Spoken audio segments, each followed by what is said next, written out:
Welcome to miniature prompt number 14 of 95. Today's prompt word is castle, and like usual, I have a prompt collab partner today, which is Rainbow Bites. At the end of the video, I hope you will check out the link in the description box below to her video. This is my first collab partner that works in 1/6 scale or Barbie scale, and also works with calico critters. So if you work with either one of those, make sure you check out her channel. Speaking of scale, this project is way out of scale or under scale, or I don't even know what the scale is. Recently, when I've been working in my Beetlejuice project, in the Captain's Quarters project, I have to be very exact, measure things, and make sure everything looks right in scale. And also the Fairfield, which is half scale, which is even smaller. So occasionally it's really fun to break out of that and just make something that doesn't even have a scale. So with all that said, let's get started.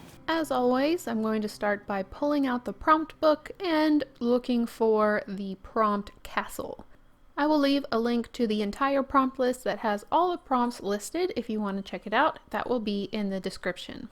Today with castle, I wanted to do something really small and I guess a little bit more interpretive of a castle. Something that's more of a silhouette. Instead of completely detailed, it's just kind of the image of a castle. I also wanted to put it on top of something, and I have this old toy. It was purchased by a friend of mine at an estate sale, and she gave it to my kids, and it's just been sitting around. I looked it up on eBay. There's plenty of them for cheap, and this one doesn't even have its accessories anymore, so I figured it'd be okay to take it and transform it into something new. I wanted to make sure I wasn't destroying a valuable collector's piece first.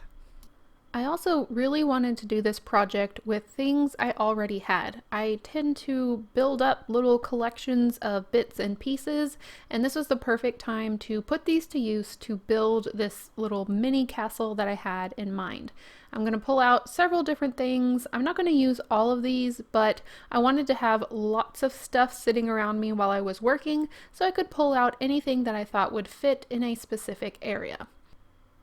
Now, before I can build the castle, I need to turn the horse into a mountain. I have this old DOS clay that I purchased for something a long time ago. It's slowly drying out, so I'm very excited to be able to use it on this project. Before adding the clay, I need to sand down the surface of this toy. As I said, it is plastic. Even though it looks bronze, it's a pretty sturdy plastic, and I needed to rough up the surface. I was going back and forth on whether I wanted to include the base, because this is supposed to be a chess piece that Ron rides in Harry Potter, and I didn't know if I wanted to include it, but I thought it would look like a really unique entrance at the bottom of the mountain. So I decided to keep it on, and I glued it in place permanently. I'm also going to be using hot glue to apply some items as I move along. This is a lot faster to use hot glue, and once I cover everything with clay, it's stuck in place for forever. I'm using these wooden discs to create a base on which I can start to build the castle. There is kind of a saddle piece that's in the back. I imagine it was supposed to hold the original rider accessory that went with this toy. That we never saw that accessory, so I'm not quite sure, but I think that's what it is. I'm using it as a prop to prop up the base to build the castle.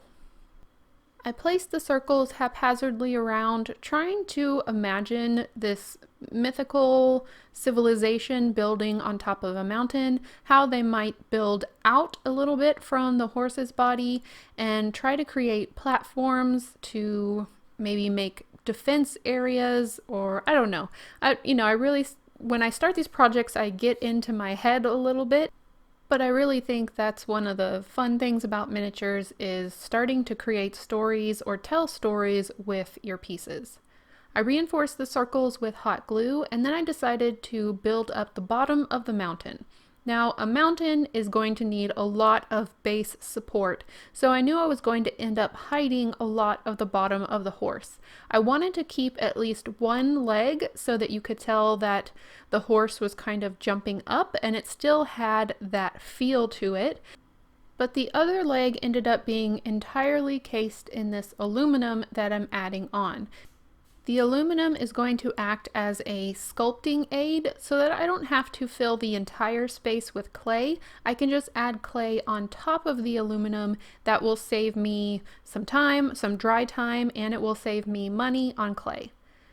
I decided to make it look like the front part of the horse was sculpted out of the mountain, so most of the back is very lumpy and bumpy, and then the front is going to have the details. I'm also adding a small amount of aluminum underneath the circle discs so it looks like there is some support underneath those platforms.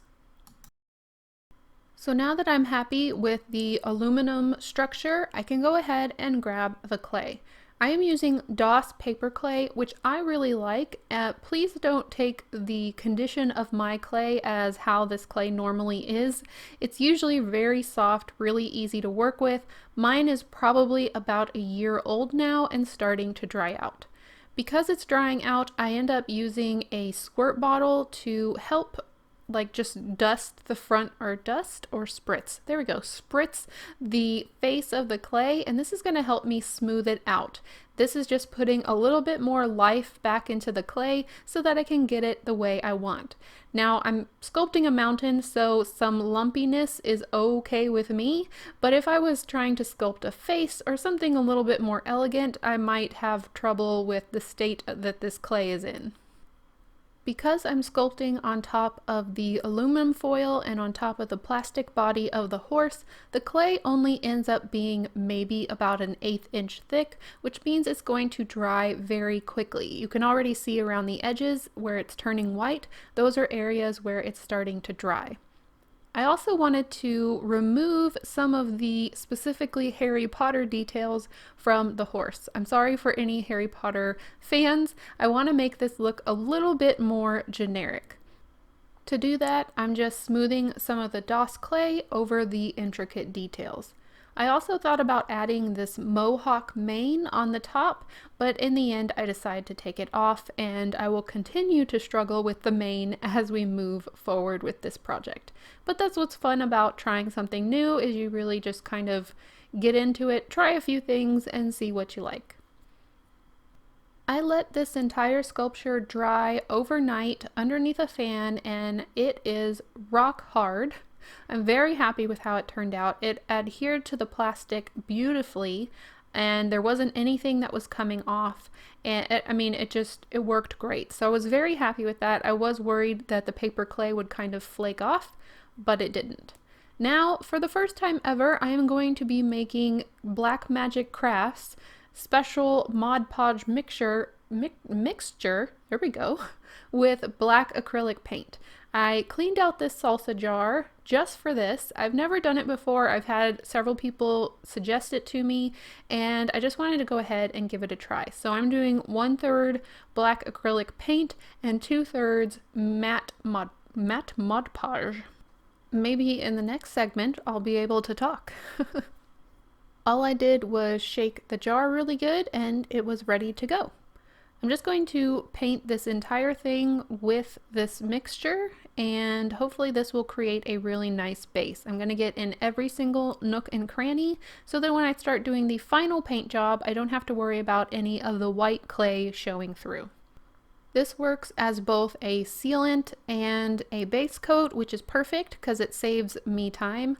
And this is me showing you the first coat, which is not dry, which is why I'm getting it all over my hands because I have no patience. Oh, and I missed a spot. But then I ended up doing 2 coats of paint or the Mod Podge mixture, and it looks really good. Like, I feel like I could leave it like this and it would still be a really cool sculpture. But I decided to go ahead and do my original idea, which was to turn it into a mountain.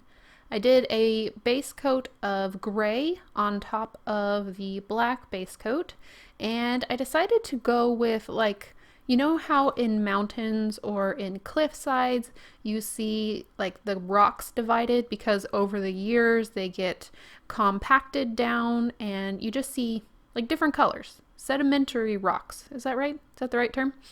Anyway, I'm taking some different colored grays and I'm going to try and make horizontal lines and then blend them together so it looks like there are layers upon layers, years upon years of rock built up to create this mountain. In one of the layers I added a little bit of brown just so that it was a little bit different, but I do think this helps with the mountain effect. Because typically if you see something sculpted out of rock, you will definitely see those layers. Now it's time to use all those bits and pieces that I found, plus I'm going to be using my easy cutter and my glue gun to build the castle. I'm starting out with some square dowels that I had left over from my Beetlejuice build. These were ones that were left at the end of the stick that were just a little bit too short to use anywhere else. I'm going to cut these and start to create some center towers. I'm trying not to have too much of a castle in mind and really build this out organically. Kind of like if the mythical civilization had started building a few towers and it just started adding on.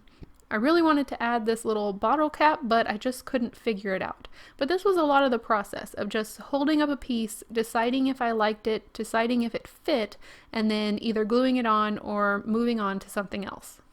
Once I had some main towers in place, I started cutting up some popsicle sticks to create walls. This does give it a little bit more of a fortress look, I think, rather than a castle. I think they're different. Like a fortress is more, I don't know. That's just what I had in mind, that it started looking a little bit more fortress. But a fortress is a castle, I think. Let me know. Discuss in the comments. From this point on, I just started adding little bits and pieces, trying to think maybe what it could represent, but not trying to be too specific. I really like the round pieces that I ended up putting at the edge of the walls. I think it really looks like columns or buttresses that are holding up the walls, which were going to be really needed, especially if you're on top of a very steep mountain. I then had to fill in the interior because I got really good at doing things on the outside, but the interior was looking very, very empty. And the only way they have to build is up, so I wanted to make several towers. I also added some bridges that go in between some of the shapes that look like walkways. Once I was happy with the overall shape, I went over everything with that same Mod Podge mixture so that it all had a nice sealant base coat. I also thought that it looked really good as far as being a silhouette, which is what I mentioned and what I had in mind in the first place. I wanted just the idea of a castle or the shadow of a castle. But in the end, I decided to add a little bit more to it, but for now, I'm pretty happy with how it looks.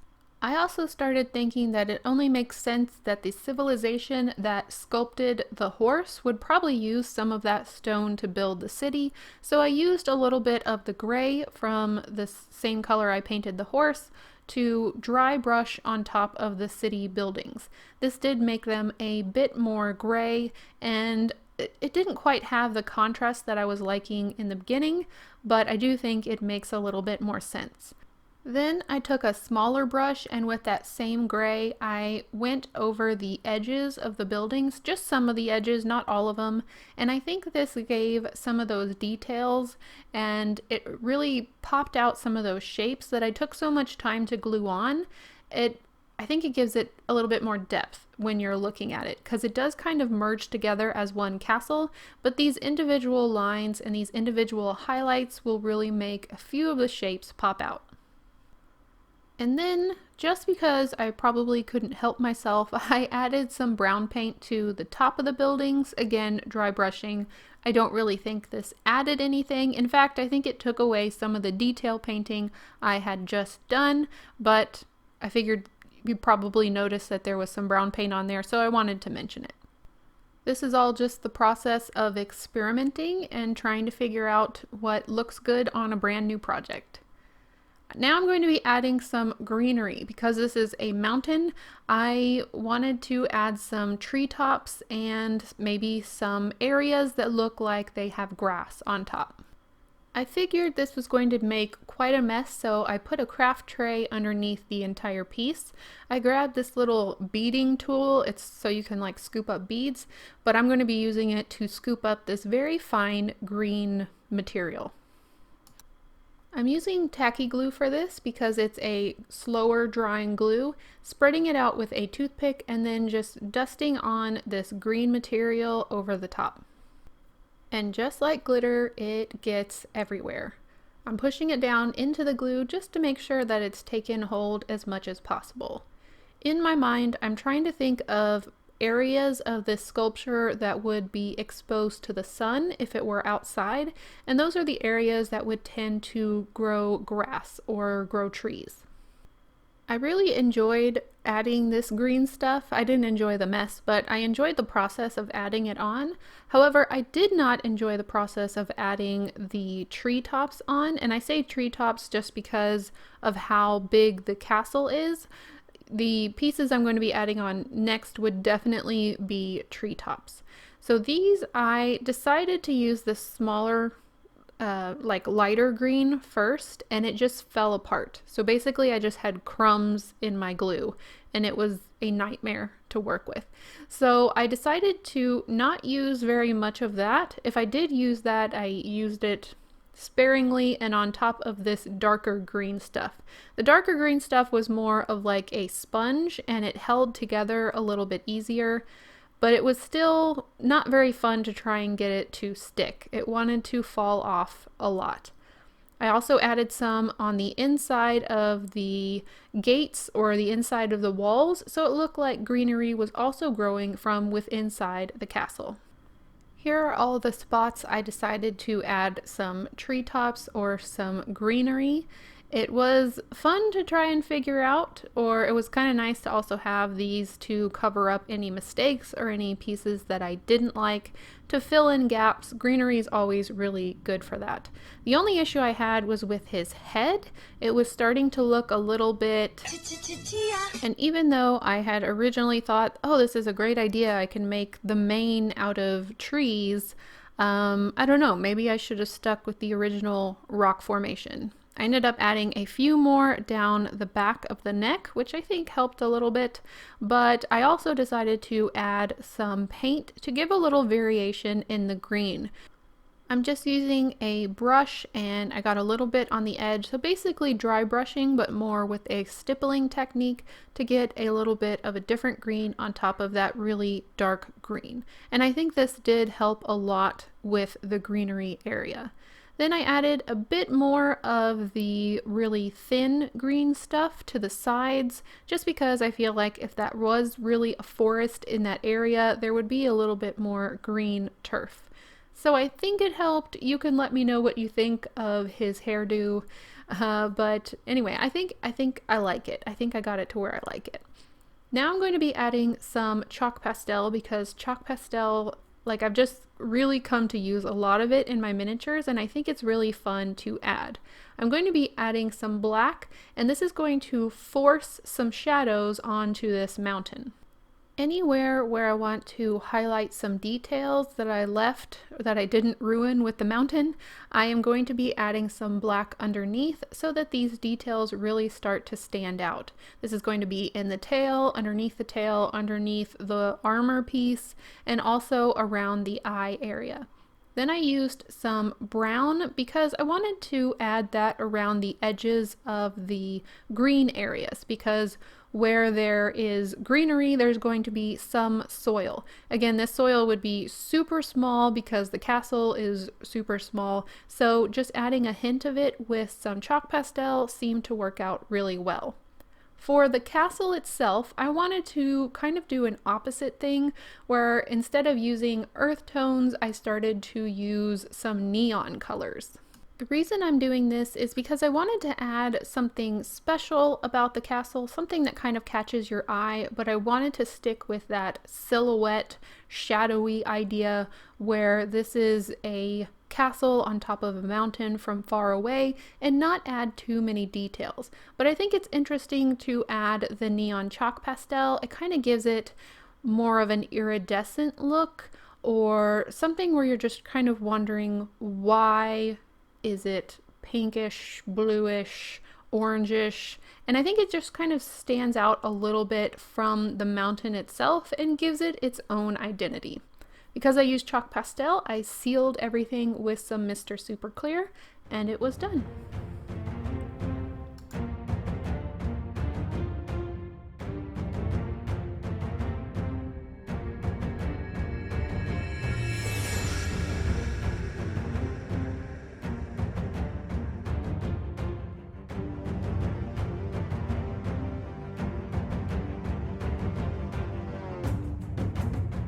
So that's all I have for you on my project on the prompt word castle. Now I want to show you some projects from some past prompt words done by you.